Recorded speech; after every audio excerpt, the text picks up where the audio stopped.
Hello student, मैं राधेश्याम साबू from Sabu classes.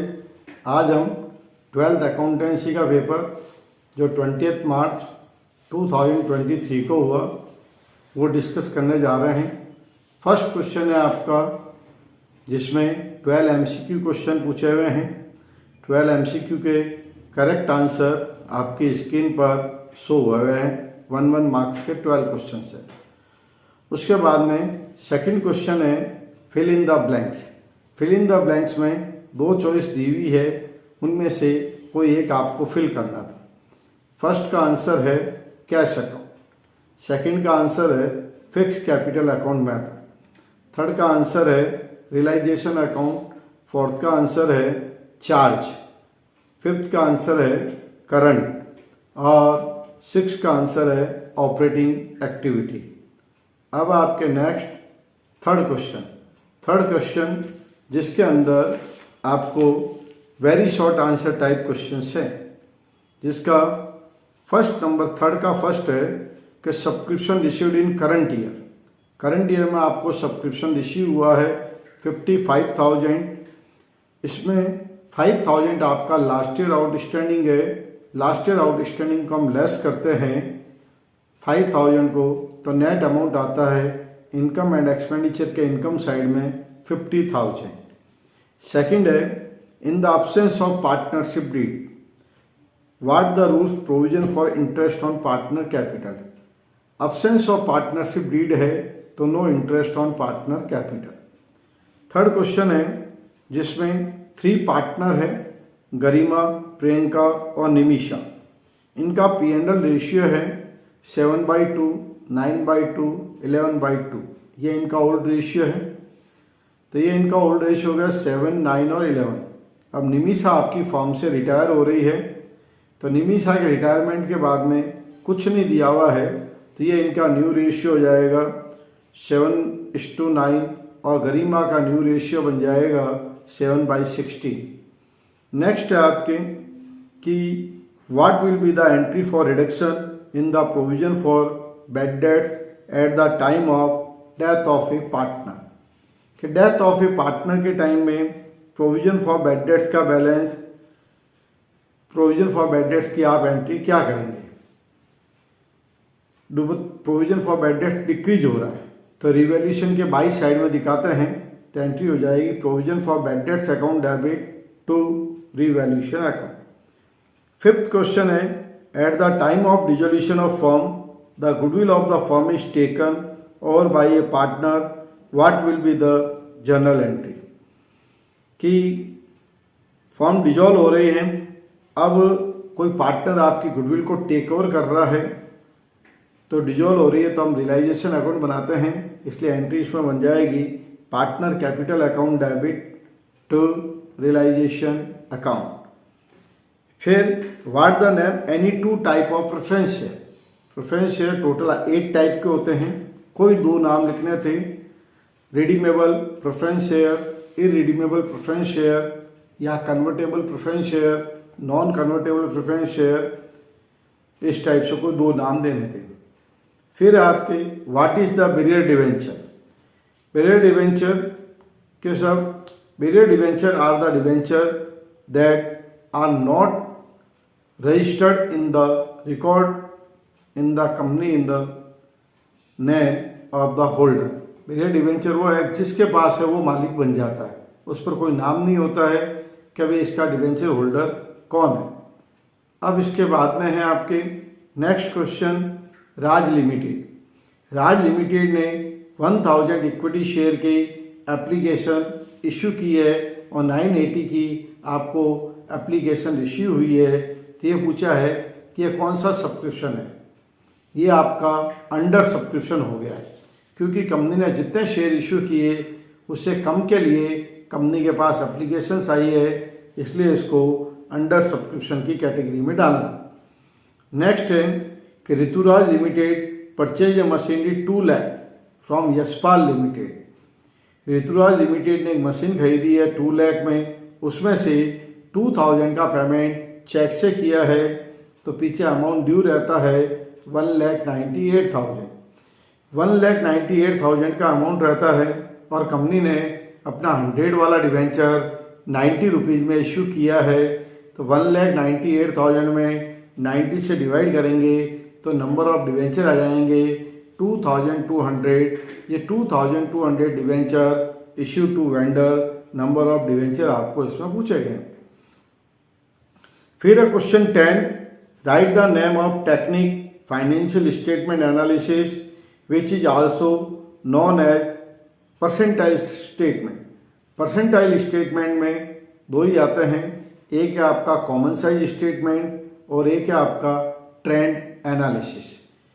कोई भी एक नाम लिखा है, चाहे कॉमन साइज स्टेटमेंट लिखा है चाहे ट्रेंड एनालिसिस लिखा है, आपका क्वेश्चन ओके होगा। फिर है what are the cash and cash equivalent. Cash and cash equivalent में आप क्या लेते हैं, तो cash in hand, cash at bank, current investment, marketable security और short term deposit. Total 5 name इसमें आते हैं। मिनिमम 2 नाम लिखने थे, 2 नाम आपने लिखे तो भी ओके, 4 लिखे तो भी ओके। यह आपका कैश एंड कैश इक्विवेलेंट हो गया। फिर है question number 12, Bhavesh limited made a net profit 75,000। ये इसका प्रॉफिट है 75,000। After a transfer to general reserve 15,000 और profit on sale of machinery 10,000। Then calculate the cash flow from operating activity पूछी हुई है। तो net profit during the year है 75,000, उसमें ट्रांसफर टू रिजर्व 15,000 ऐड किया तो 90,000 आ गए। और profit on sale of machinery को हम लेस करते हैं, 10,000 हमने लेस किए, हमारे पास 80,000 आ गया। ये हमारा कहलाएगा net cash flow from operating activity. अब इसके बाद में है सेक्शन बी। सेक्शन बी में जो 2 मार्क्स के क्वेश्चन है, सेक्शन ए में सारे क्वेश्चन आपके 1 मार्क्स के थे। 1 2 3 तक 30 क्वेश्चन है, ये 30 मार्क्स का काम हुआ। अब आपका क्वेश्चन नंबर 4। क्वेश्चन नंबर 4 में वो कह रहा short answer type question. 4th number question में अगले ने कहा है कि आपको इनकम एंड एक्सपेंडिचर और बैलेंस शीट में शो करो। तो टूर्नामेंट फंड दिया हुआ आपका 5 लाख और एक्सपेंसिव ऑन टूर्नामेंट दिया हुआ 4,90,000। तो डिफरेंस आ रहा आपका 10,000। वो 10,000 बैलेंस शीट की लाइबिलिटीज में शो हो जाएगा। लेकिन दूसरा जो है मेडिकल कैंप फंड है 10 लाख और एक्सपेंसिव मेडिकल कैंप हमारा एक्सपेंसिव हुआ 10,20,000।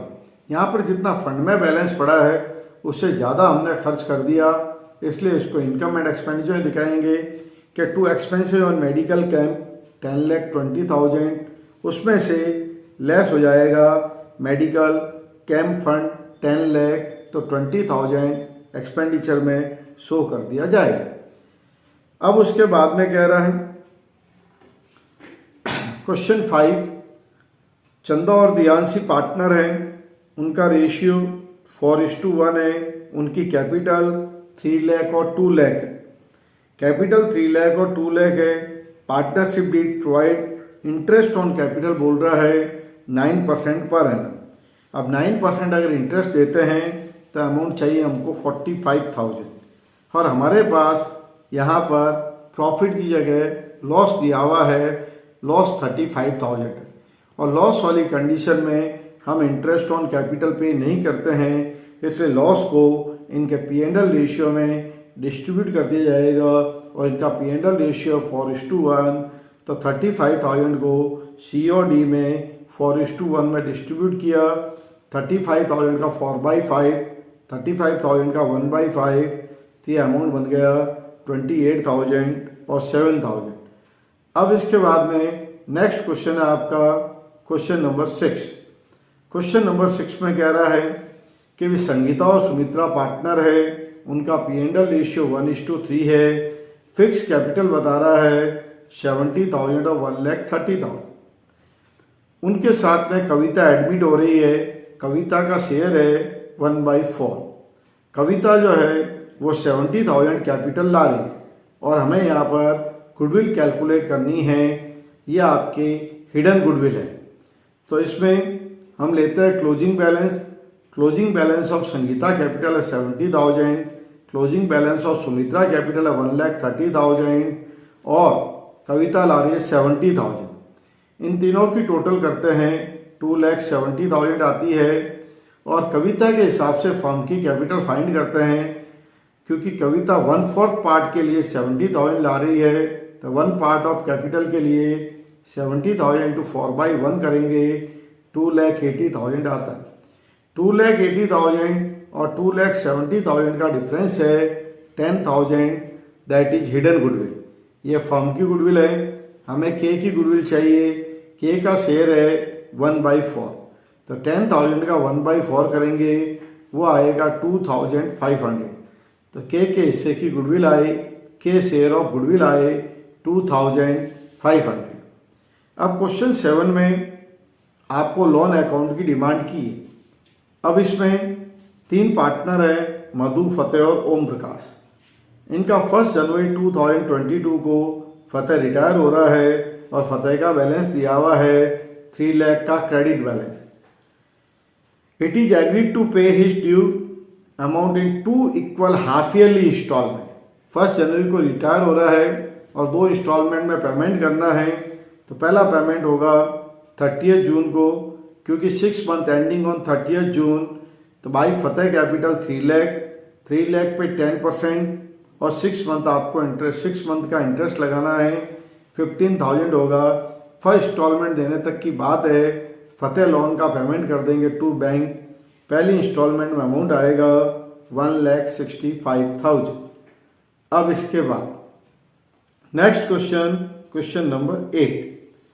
के, एल और एम पार्टनर हैं, उनका P&L रेशियो 3:5:2 है। The profit of the firm बता रहा 4 लाख ऑन 31 मार्च 2022। एम की डेथ हो रही है 1 अक्टूबर को। Calculate the share in profit of M for 1 April to 1 October.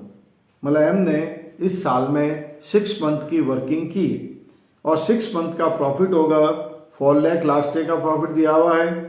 M का शेयर है 2/10 और एम ने 6 मंथ वर्किंग की है तो उसके 6 मंथ का प्रॉफिट आएगा 40,000। अब इसके बाद में है आपका क्वेश्चन नंबर 9।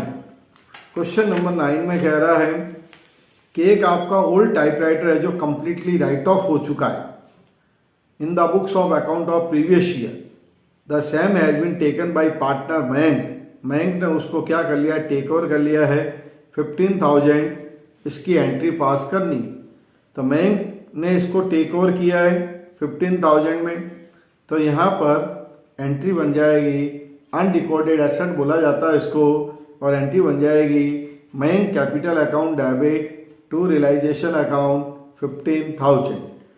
फिर है question number 10। Manish paid ₹4 per share on 1,500 share in advance to Hemant limited 2 month before due date. Manish ने पेमेंट कर दिया 2 महीने पहले। 2 मंथ एडवांस कह रहा है before due date. Calculate interest in the books of company according to the companies act as per table F.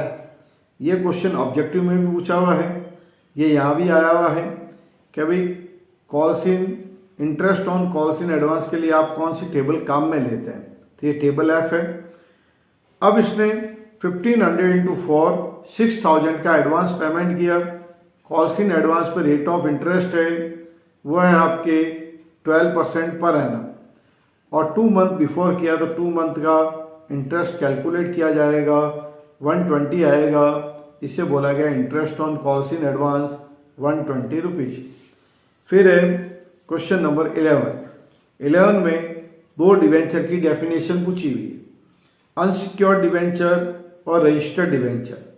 Unsecured debenture हुए होते हैं कि जो कंपनी डिवेंचर इश्यू तो करती है पर उसके अगेंस्ट में कोई भी आइटम उसने मॉर्गेज नहीं किया है, इसलिए कोई भी एसेट मॉर्गेज नहीं की है, इसलिए उनको बोला जाता है अनसिक्योर्ड डिवेंचर। तो unsecured debenture which are not secured by a charge on asset of the company. और रजिस्टर्ड डिवेंचर जो सिक्योर्ड होते हैं, registered debenture that are the registered in the company, record in the name of the holder, principal and interest of such debenture is payable to the registered debenture holder. जो registered debenture holder होते हैं उनको principal का भी payment और interest का payment भी किया जाता है। फिर आपका question number 12, Rajveer limited purchase 800 own debenture at the rate of 100 each. 100 rupees वाले डिवेंचर हमने 98 के भाव से परचेज किए हैं और फिर उनको इमीडिएट कैंसिलेशन किया। पहली एंट्री बन जाएगी own debenture account debit to bank, 800 को 98 से मल्टीप्लाई करेंगे 78,400। फिर इन डिवेंचर को हमने कैंसिल किया। Percentage debenture account debit 80,000 to own debenture 78,400 और जो डिफरेंस आ रहा है वो कैपिटल लीजर में चला जाएगा 1,600। अब आपका क्वेश्चन नंबर 13 में दो रेशियो दिए हुए हैं, एक है लिक्विड रेशियो, एक है करंट रेशियो। लिक्विड रेशियो बता रहा है 3.6:1, करंट रेशियो है 4.8:1 और स्टॉक की वैल्यू दी हुई है हमारे पास 60,000। तो स्टॉक दी हुई है, स्टॉक का फॉर्मूला हो गया current asset minus liquid asset. तो हमने यहाँ पर करंट लाइबिलिटीज को x माना है, लिक्विड एसेट को 3.6x और करंट एसेट को 4.8x माना है। तो इससे हमारे पास स्टॉक की वैल्यू आ गई, वो आई है 1.2x। 1.2x और स्टॉक की वैल्यू क्वेश्चन में दी हुई है 60,000। तो 60,000 को 1.2 से डिवाइड करेंगे तो x की वैल्यू आ जाएगी और x हमारी करंट लाइबिलिटीज है 50,000। 50,000 को 4.8 से मल्टीप्लाई करना है तो हमारे पास 2,40,000 आएगा। तो करंट लाइबिलिटीज आपके 50,000 हो गई और करंट एसेट 2,40,000। करंट लाइबिलिटीज आपके 50,000 एंड करंट एसेट 2,40,000। फिर है question number 14, comparative income statement. Fill in the blanks में दिया हुआ है। इनकम फ्रॉम ऑपरेशन 4 लाख दे रहा है, फिर फिल इन द ब्लैंक दिया हुआ है, फिर आगे 1 लाख दिया हुआ है। 4 लाख और आगे 1 लाख पॉजिटिव है। 4 lakh fill in the blanks में 5 लाख, ये 1 लाख आ गया। 1 लाख अपॉन 4 लाख इंटू 100 करेंगे 25%। परचेज ऑफ मटेरियल 2,80,000 से 3,50,000 हो रहा है, 70,000 से इंक्रीज हुआ है, इसका भी 25%। इनकम फ्रॉम ऑपरेशन में से परचेज ऑफ मटेरियल घटा देते हैं, लेस कर देते हैं, तो हमारे पास अवेलेबल होता है प्रॉफिट बिफोर टैक्स। 4 लाख में से 280 लेस किया 1,20,000। 5 लाख में से 3,50,000 लेस किया 1,50,000। तो 1,20,000 और 1,50,000 का गैप है 30,000। इसका भी परसेंटेज लेंगे, वो आएगा 25%। अब इसके बाद में नेक्स्ट क्वेश्चन नंबर 15, जिसमें आपके पास प्रोविजन फॉर टैक्स की इंफॉर्मेशन है। प्रोविजन फॉर टैक्स का ओपनिंग बैलेंस दिया हुआ है 45,000, क्लोजिंग बैलेंस है 50,000 और क्वेश्चन लिख रहा है during the year provision for tax made 90,000 कि ड्यूरिंग द ईयर में हमने टैक्स के लिए प्रोविजन किया है वो 90,000 किया है। अब हम इसमें टैक्स का प्रोविजन 90,000 किया है तो ओपनिंग बैलेंस है वो तो बाई बैलेंस BD आ जाएगा 45,000, क्लोजिंग बैलेंस है वो टू बैलेंस CD आएगा 50,000 और स्टेटमेंट ऑफ P&L से हमने चार्ज किया है 90,000। तो 45 और 90 को ऐड करेंगे 1,35,000। उस 1,35,000 में से 50,000 लेस करेंगे तो डिफरेंस आएगा 85,000, वो होगा टू कैश। तो मतलब टैक्स पेड हमने किया है 85,000 और टैक्स पेड हम ऑपरेटिंग एक्टिविटी में दिखाते हैं तो tax paid during the 85,000 so in cash flow from operating activity negative हो जाएगा क्योंकि आपने कैश पेमेंट किया 85,000। नेक्स्ट है क्वेश्चन नंबर 16, जिसमें इन्वेस्टिंग एक्टिविटी पूछी हुई। उसमें प्लांट का ओपनिंग बैलेंस है 25,000, क्लोजिंग बैलेंस है 30,000। Opening balance to balance BD, closing balance by balance CD आ गया 30,000। अब वो कह रहा है ड्यूरिंग द ईयर एक प्लांट जिसकी कॉस्ट 12,500 थी, उस पर एक्यूमुलेटेड एप्रिसिएशन आपका 7,500 बता रहा। तो 12,500 में से 7,500 लेस करेंगे तो उसकी WDV आएगी, रिटर्न डाउन वैल्यू, वो 5,000 आएगी। वो 5,000 वाला प्लांट हमने सेल किया है 6,500। तो इस प्लांट को बेचने से हमको प्रॉफिट हुआ है 1,500।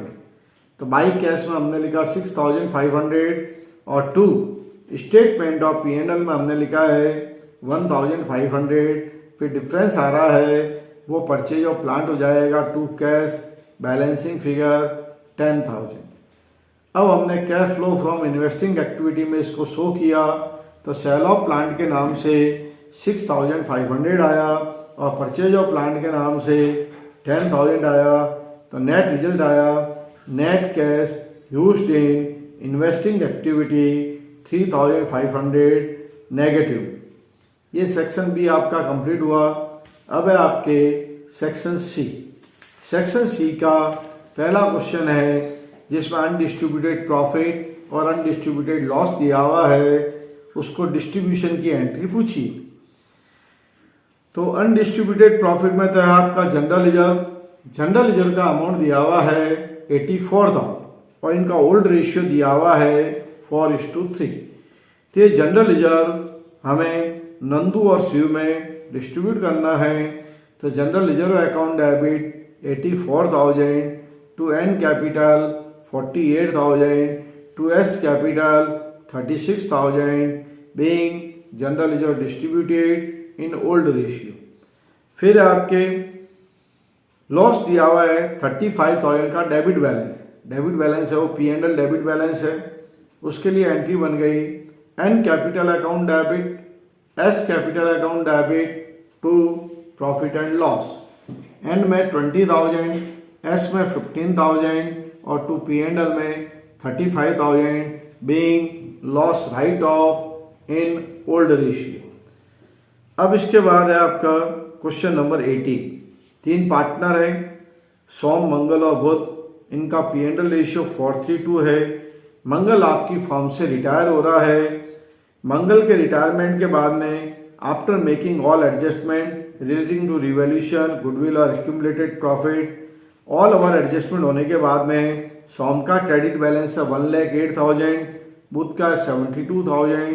क्वेश्चन हमें कह रहा है कि इनकी कैपिटल को P&L रेशियो में एडजस्ट करनी है। तो इन दोनों की कैपिटल को हमने ऐड किया 1,08,000 और 72,000, तो हमारे पास अमाउंट अवेलेबल हुआ 1,80,000। इस 1,80,000 को हमने इनके न्यू रेशियो में 2:1 में डिस्ट्रीब्यूट किया। तो 1,80,000 का 2/3 1,20,000 और बी के लिए आया 1,80,000 का 1/3 60,000। अब यहाँ पर एस की कैपिटल आपके दे रहा है 1,08,000, जबकि बैलेंस मेंटेन करना 120।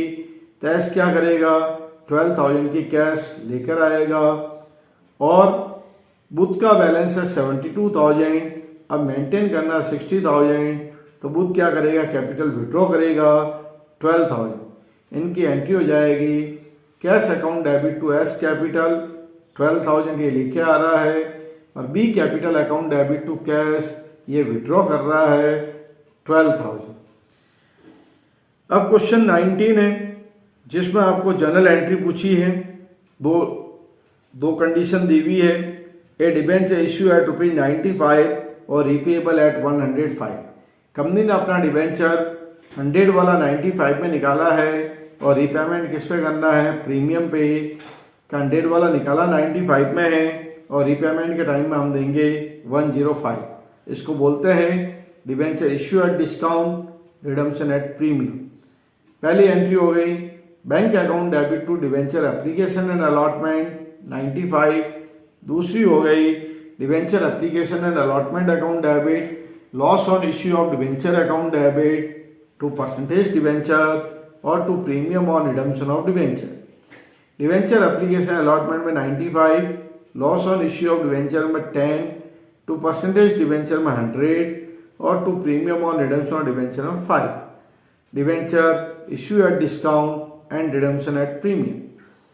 सेकंड कंडीशन है कि एक debenture issue at ₹110 repayable at ₹100।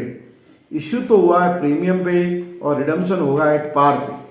तो इश्यू प्रीमियम पे हुआ है तो पहली एंट्री हो जाएगी bank account debit to debenture application allotment 110। दूसरी entry debenture application and allotment account debit 110 to percentage debenture 100 और to security premium ₹10 being application money transfer. अब इसके बाद में नेक्स्ट क्वेश्चन है आपका 20, जिसमें डेब्ट इक्विटी रेशियो दिया है 0.8:1। ये डेब्ट इक्विटी रेशियो है, कोई वैल्यू नहीं दी गई है, बस ये बताना है आपको कि इससे डेब्ट इक्विटी रेशियो इंक्रीज होगा, डिक्रीज होगा या नो चेंज। तो यहाँ पर जो 1 है वो इक्विटी है, इक्विटी की वैल्यू हमने ली है 10 लाख और डेब्ट 0.8 है, उसको लिया है 8 लाख। अब वो कह रहा है फर्दर इक्विटी शेयर इश्यू, कि आपने नए इक्विटी शेयर इशू किए मान लो 2 लाख के, तो 2 लाख के इशू किए तो डेट पे तो कोई इफेक्ट आएगा नहीं, पर इक्विटी शेयर इशू करने से इक्विटी बढ़ जाएगी।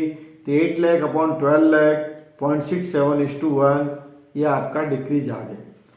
सेकंड है issue of bonus share, 2 lakh का आपने बोनस शेयर इशू किए।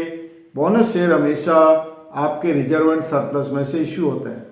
रिजर्व एंड सरप्लस आपके इक्विटी का पार्ट है, तो 2 लाख के अगर आपने बोनस शेयर इशू किए तो रिजर्व डिक्रीज हो जाएगा और शेयर कैपिटल बढ़ जाएगी। तो मतलब 10 लाख का अमाउंट है, उस 10 लाख में से 2 लाख लेस करो, 2 लाख ऐड करो तो 10 लाख ही रहना है और डेट पे कोई इफेक्ट आएगा नहीं। तो 8 लाख अपॉन 10 लाख 0.8:1 इसको बोलेंगे नो चेंज या अनचेंज। फिर कह रहा थर्ड ऑप्शन में कि रिडम्पशन ऑफ डिवेंचर, कंपनी क्या कर रही है, डिवेंचर रिडीम कर रही है। डिवेंचर रिडीम कर रही है 2 लाख।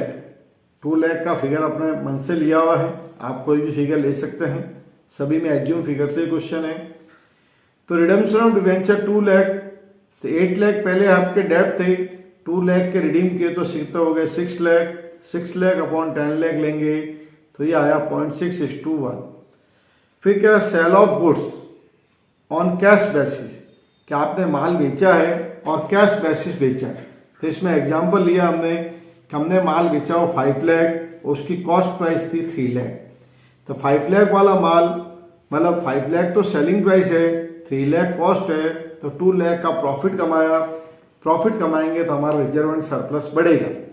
रिजर्व एंड सरप्लस बढ़ने का मतलब इक्विटी बढ़ेगी, तो डेट पे तो कोई इफेक्ट आएगा नहीं, इसलिए 8 लाख अपॉन 12 लाख लिया, वो आया 0.67:1। इसमें भी डिक्रीज, तो 3 में डिक्रीज आ रहा है और 1 में नो चेंज आ रहा है। अब है आपका सेक्शन डी। सेक्शन डी में 2 क्वेश्चन दिए हुए। सेक्शन डी में हर 21 में भी 2 क्वेश्चन है, 22 में भी 2 क्वेश्चन है, 23 में भी 2 क्वेश्चन है। 21 का पहला क्वेश्चन जो है उसमें रिवैल्यूएशन अकाउंट और पार्टनर कैपिटल अकाउंट पूछा। तो रिवैल्यूएशन अकाउंट से रिलेटेड एक ही आइटम है, वो कह रहा है second point all debtors are good. जब आपके सभी डेटर अच्छे हैं तो आपको कोई प्रोविजन की रिक्वायरमेंट नहीं है, तो रिवैल्यूएशन में चला जाएगा by provision for bad dates 20,000 और कोई पॉइंट है नहीं। वो 20,000 हम ओल्ड पार्टनर में संजीव और भानु में 3:7 में डिस्ट्रीब्यूट कर देंगे। तो 3:7 में डिस्ट्रीब्यूट किया तो संजय का प्रॉफिट आया 6,000, भानु का आया 14,000। ये पार्टनर कैपिटल में शो हो जाएगा। पार्टनर कैपिटल का बैलेंस है संजीव और भानु का। संजीव का है 5 लाख, भानु का है 4 लाख। ये पार्टनर कैपिटल में आपके बाई बैलेंस बीडी आ जाएगा। उसके बाद रिजर्व दिया हुआ 3 लाख, रिजर्व हम 3:7 में डिस्ट्रीब्यूट कर देंगे तो संजीव को मिलेगा 90,000, भानु को मिलेगा 2,10,000। नया पार्टनर आया राहुल, राहुल रुपये ला रहा है 3 लाख एज ए कैपिटल, वो बाई कैश आ गई। रिवैल्यूएशन का प्रॉफिट हमने शो कर दिया। अब वो कह रहा है the goodwill of the firm है 40,000 और Rahul does not bring any cash for this. Rahul जो है वो गुडविल का पेमेंट कैश में नहीं दे रहा है, तो नहीं दे रहा है मतलब आपको क्या करना है, एडजस्ट करना है। तो राहुल का शेयर ओल्ड रेशियो था 3:7, न्यू रेशियो बता रहा है 3:4:3, तो सेक्रीफाइस रेशियो आ गया। एस का कोई सेक्रीफाइस नहीं है, जो सेक्रीफाइस किया वो भानु ने किया है और भानु का सेक्रीफाइस है 3/10। अब आपको आर की गुडविल निकालनी है। आर का शेयर है 3/10, फर्म की गुडविल है 40,000, 40,000 का 3/10 करेंगे 12,000, और ये 12,000 किसको रिसीव हो जाएंगे, भानु को रिसीव हो जाएंगे, क्योंकि भानु ने ही सेक्रीफाइस किया है। तो उसकी एंट्री बन गई R current account debit to B capital. तो बी कैपिटल में इसकी पोस्टिंग हो जाएगी बाई आर करंट 12,000, और ये आर करंट बैलेंस शीट में जाएगा, और बैलेंस शीट हमको बनानी नहीं। और फिर हमने इसके क्लोजिंग बैलेंस निकाल दिए।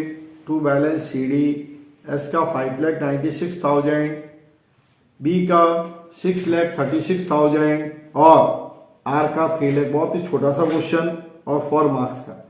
इसके साथ वाला भी छोटा सा क्वेश्चन ही है, वो भी change in profit sharing ratio का है। ओल्ड रेशियो आपका 2:1 है और न्यू रेशियो 1:1 बता रहा है।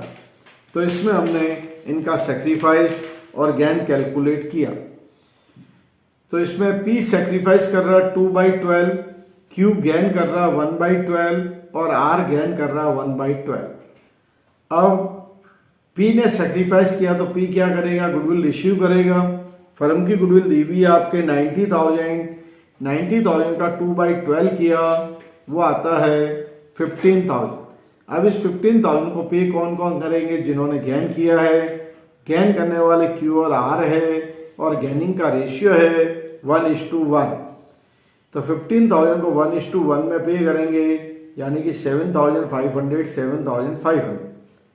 एंट्री बन जाएगी Q capital account debit, R capital account debit to P capital 7,500, 7,500 और 15,000। नरेशन हो जाएगी being goodwill adjusted in change ratio. Entry की डिमांड नहीं की है, सिर्फ लेजर पोस्टिंग के हिसाब से एंट्री शो की गई। अब इनके बैलेंस दिए हुए हैं पार्टनर कैपिटल में। बाई बैलेंस BD आ गया, P का बैलेंस है 3 लाख, Q का बैलेंस है 2,40,000, R का बैलेंस है 2,10,000।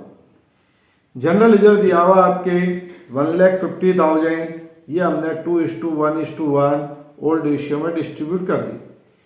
गुडविल की पोस्टिंग कर दी by Q and R capital, या बाई Q कैपिटल और R कैपिटल, और अमाउंट लिख दिया P में।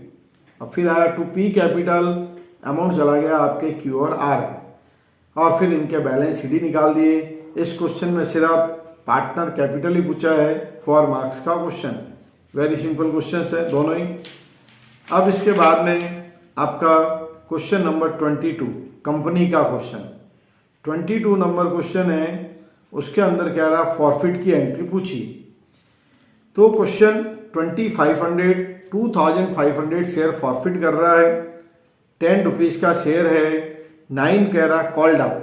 शेयर 10 का पर कंपनी ने अभी तक मांगे कितने, 9। उसमें से उस शेयर होल्डर ने अलॉटमेंट का पेमेंट नहीं किया है, और अलॉटमेंट है आपके 5 रुपीज़ पर शेयर। तो ये शेयर फॉरफिट की एंट्री हो जाएगी equity share capital account debit 22,500 to equity share allotment 12,500, और जो बचा हुआ फिगर है वो शेयर फॉरफिटेड में 10,000। ये 2,500 हमने जो शेयर फॉरफिट किए, उसमें से हमने 2,000 शेयर रीइश्यू किए हैं 8 वाला 5 में। 8 वाला 5 में किया है, तो bank account debit 2,000 into 5 10,000, share forfeited account debit 2,000 into 3 और 2 equity share capital 2,000 into 8 16,000।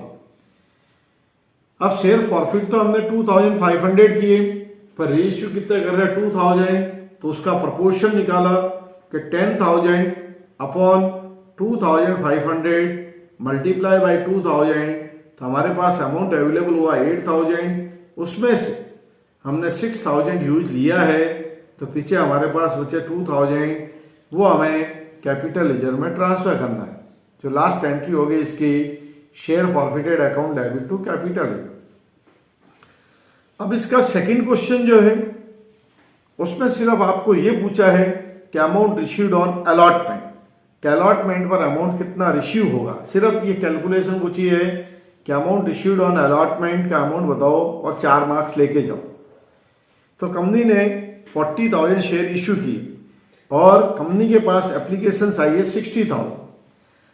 First 10,000 वालों को कंपनी ने कोई अलॉटमेंट नहीं किया, मतलब उनका पैसा क्या हो जाएगा, रिफंड हो जाएगा। सेकंड में 30,000 वालों को 30,000 दे दी, बाकी बचे 20,000। उन 20,000 वालों को कंपनी ने कितने दिए हैं, 10,000। एप्लीकेशन के 5 हैं, अलॉटमेंट के 4 हैं और फाइनल कॉल का 1 है। अब आया सर, एक बार कंपनी के पास अमाउंट आया 60,000 टू 3 लाख, कैश रिफंड किया हमने 10,000 शेयर का, क्योंकि फर्स्ट ग्रुप में हमने कोई शेयर अलॉट किए नहीं। जब आप शेयर अलॉट नहीं करते हो तो आपको पैसा रोकने का राइट नहीं। तो 10,000 टू 5 होगा 50,000 प्लस थर्ड ग्रुप में 20,000 मांगने वालों को हमने 10,000 दिए। 10,000 का पैसा एक्स्ट्रा आया था शेयर्स का 50,000। फिर हम अलॉटमेंट में 40,000 ही यूज लेना है। अगर आपने 50,000 यूज लिया तो गड़बड़, 40,000 यूज लेना है तो 40,000 काम आ जाएगा, जो 10,000 एक्स्ट्रा है वो रिफंड हो जाएगा। मतलब कैश रिफंड का अमाउंट हो गया 60,000।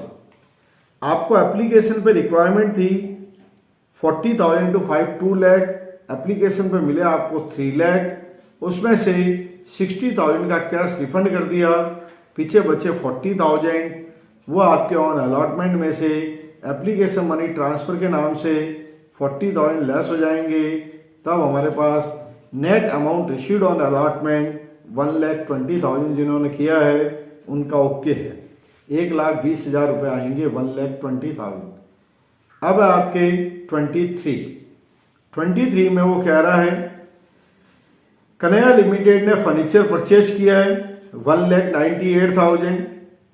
It was agreed that purchase consideration is to be paid by issuing 9% debenture of 100 each with following condition: if at 10% discount और if at 10% प्रीमियम। एक बार तो वो कह रहा डिस्काउंट पे इशू किया, एक बार कह रहा प्रीमियम पे इशू किया। तो एक तो आपको फर्नीचर परचेज करने की एंट्री करनी है, वो एंट्री हो जाएगी furniture account debit to vendor account या furniture account debit to Ravi limited. दोनों में से कोई काम में लो, एक ही बात है, 1,98,000। अब आपने एट डिस्काउंट पे इशू किया तो 1,98,000 में 90 से डिवाइड करेंगे 2,200 डिवेंचर आएंगे। ये एंट्री हो गई रवि लिमिटेड या vendor account debit discount on issue of debenture account debit to 9% debenture. Ravi limited में 1,98,000, डिस्काउंट में 22,000 और 2% डिवेंचर में 2,20,000। सेकंड वाले में कह रहा प्रीमियम पे, तो 1,98,000 में आपको डिवाइड करना है 110 से, तो उससे हमारे पास 1,800 डिवेंचर आते हैं। तो रवि लिमिटेड या vendor account debit to 9% debenture और टू सिक्योरिटी प्रीमियम 1,98,000, 1,80,000 और 18,000। नेक्स्ट आपका क्वेश्चन है, लास्ट क्वेश्चन जो है आपके डिवेंचर का क्वेश्चन है, रिडम्पशन ऑफ डिवेंचर। 2,000 डिवेंचर है, 1 अप्रैल 2022 को इशू हुए हैं। कंपनी आफ्टर 4 ईयर 10% प्रीमियम पे रिडीम करेगी। कंपनी के पास DRR 14,000 का पड़ा है और कंपनी आपसे रिडम्पशन की एंट्री मांग रही है और अनलिस्टेड कंपनी है। अब इसमें कोई भी अनलिस्टेड कंपनी अगर रिडम्पशन कर रही है तो उसके लिए 10% DRR बनाना कंपल्सरी है। तो 14,000 आपका पहले से है और 2 लाख का 10% होता है 20,000, 14 पड़ा है तो 6 का और बनाएंगे और ये DRR बनता है बिफोर 1 ईयर, यानी कि कंपनी 1 अप्रैल 2022 को कर रही है इश्यू, रिडम्पशन की डेट है 31 मार्च 2026, तो 31 मार्च 2025 को DRR बनाएगी statement of P&L account debit to debenture redemption reserve, ये 6,000। अब 2 लाख का 15% होता है DRI परचेज, वो भी 1 साल पहले होता है, 30 अप्रैल को करना होता है। तो उसके लिए आ गया 30 April 2025 debenture redemption investment to bank 30,000। फिर हमने इन्वेस्टमेंट सोल्ड किए 31 March 2026, bank account debit to debenture redemption investment 30,000। अब हमने अमाउंट ड्यू किया at premium 8% debenture account debit, premium on redemption of debenture account debit to debenture holder. 8% debenture में amount आया 2 lakh, premium आया 20,000 और टू डिवेंचर होल्डर में 2,20,000। Next हमने payment किया डिवेंचर होल्डर टू बैंक 2,20,000 और लास्ट डिवेंचर रिडम्पशन रिजर्व को general reserve में ट्रांसफर कर दिया। Debenture redemption reserve account debit to general reserve 20,000। ये आपका पेपर का कंप्लीट सॉल्यूशन। इससे आप चेक करके अपने मार्क्स की गेसिंग कर सकते हैं कि भाई लगभग हमारे मार्क्स कितने आएंगे। Thank you.